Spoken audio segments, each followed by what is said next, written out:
Welcome to Engine Adventures off-road review of the 2020 Nissan Titan XD Platinum Reserve trim. This is the top end as far as Titan XDs go, and no rear locker because it's not the Pro 4X, so it's not the most capable off-road version, but it is the nicest. It does have highway tread tires, General Grabber HTSs.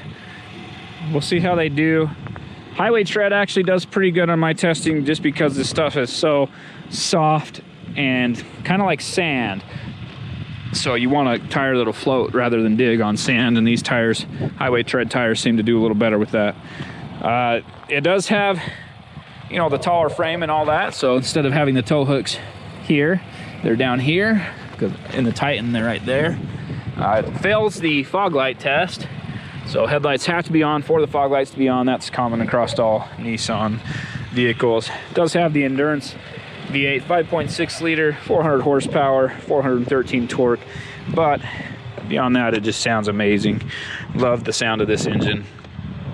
Gooseneck, of course, with all the XDs you get that. This one has these cargo boxes in the bed. But let's go ahead and get into the off-road stuff. For high-speed off-road driving, this trim level is definitely not the one you want.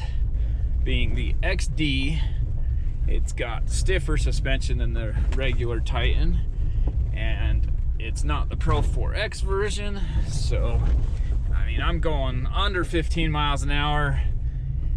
Many vehicles, the non-off-road vehicles are kind of in this range, but the more off-road capable vehicles are easily 20 miles an hour.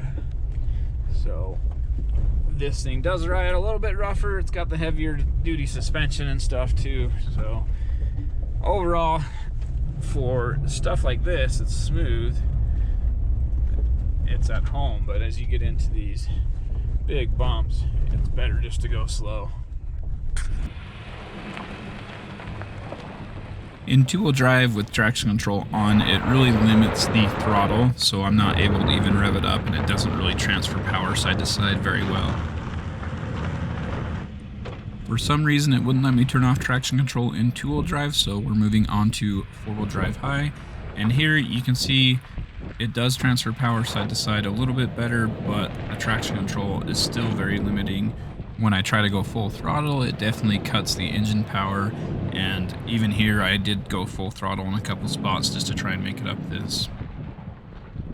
I was having trouble turning off traction control in four-wheel drive high as well, so I did restart the vehicle between the four-wheel drive high and the four-wheel drive high with traction control off. With the traction control off, it's much easier to control the throttle, and it does seem to transfer power side to side a little better. So here I can be really precise, and it was really quite simple with the traction control off.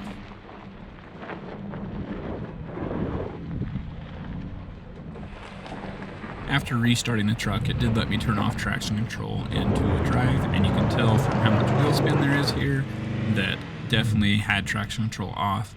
I was surprised it still didn't transfer that much power side to side though. In four-wheel drive low, traction control is automatically turned off, and the ABLS, active brake limited slip, is really aggressive. So if you're in kind of rock crawling situations where you need really precise movements, in four-wheel drive low, it does that. If you're in four-wheel drive high, it does break the spinning wheels, but it allows for a little bit more wheel spin.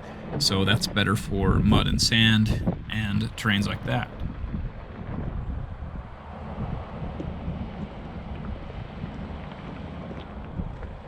Two-wheel drive is the same as pretty much every other vehicle I've tested. It's not able to climb the hill in two-wheel drive high, and when I turn off traction control, same thing, not able to climb it. This one doesn't have a rear locker, but even with vehicles with rear lockers, not able to climb it in two-wheel drive high.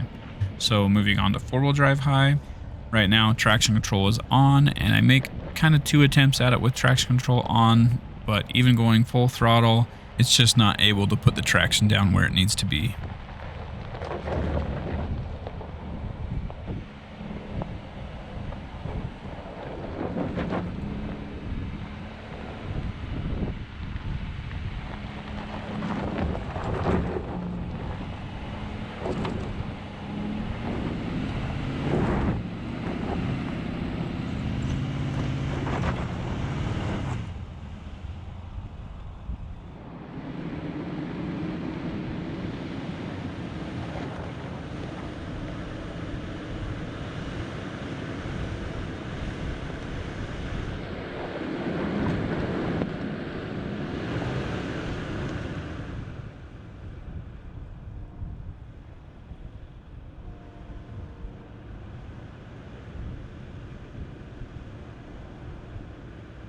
Now that we're in 4-wheel drive high with the traction control off, you can see that it does a little better. It lets the engine rev a little more, but you can also see how much the wheels spin. So compare this with 4-wheel drive low coming up next.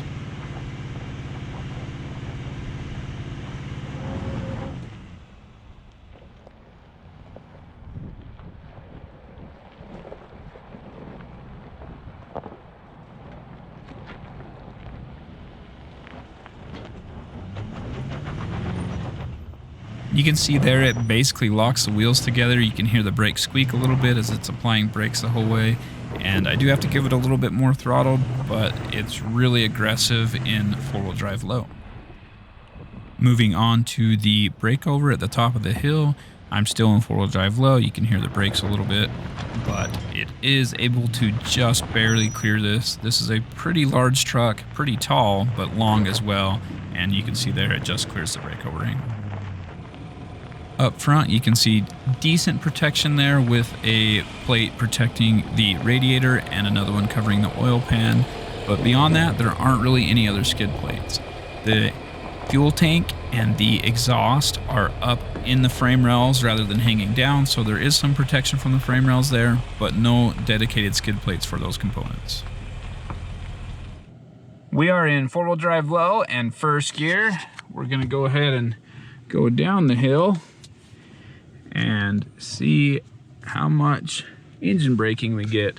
This thing has a 60-to-1 crawl ratio. It's very similar to the regular Titan, except it has a 4.08 axle ratio. The regular Titan's like a 3.6 or something like that.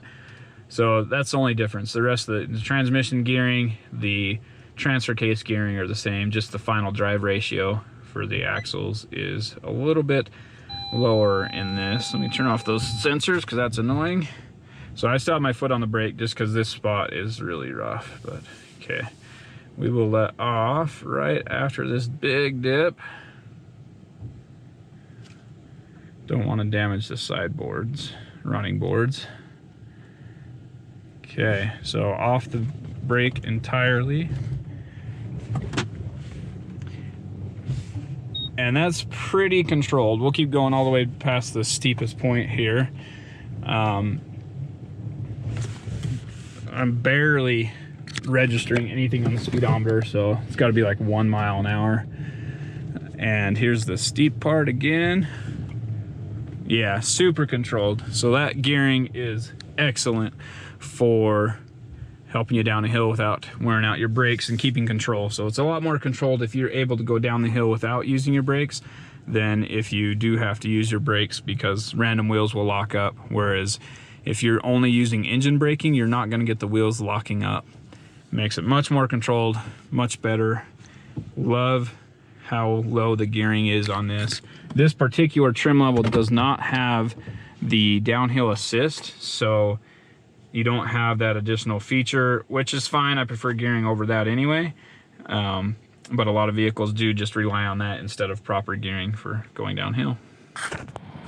Thanks for watching Engine Adventures off-road review of the 2020 Titan XD. Great truck overall. It's actually pretty capable off-road if you're in 4-wheel drive low. I recommend if you're getting into anything technical, use 4-wheel drive low.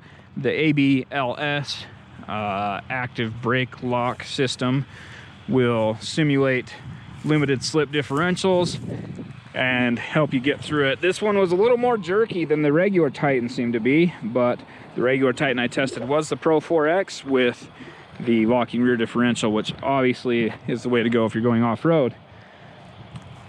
Excellent vehicle overall. Really enjoyed my time with it. Pretty good off-roader. I mean, you could do a few things to make it better. Remove that air dam, of course. Throw on a small lift and some aggressive, a little bigger off-road tires, and you'd be set. So thanks for watching. If you liked what you saw, hit thumbs up, subscribe, ring the bell so you get notifications. Comment down below if you didn't like it, or if there's something else you want to see, make sure you comment. But if you give me a thumbs down, let me know why. Thanks for watching. Have a great day.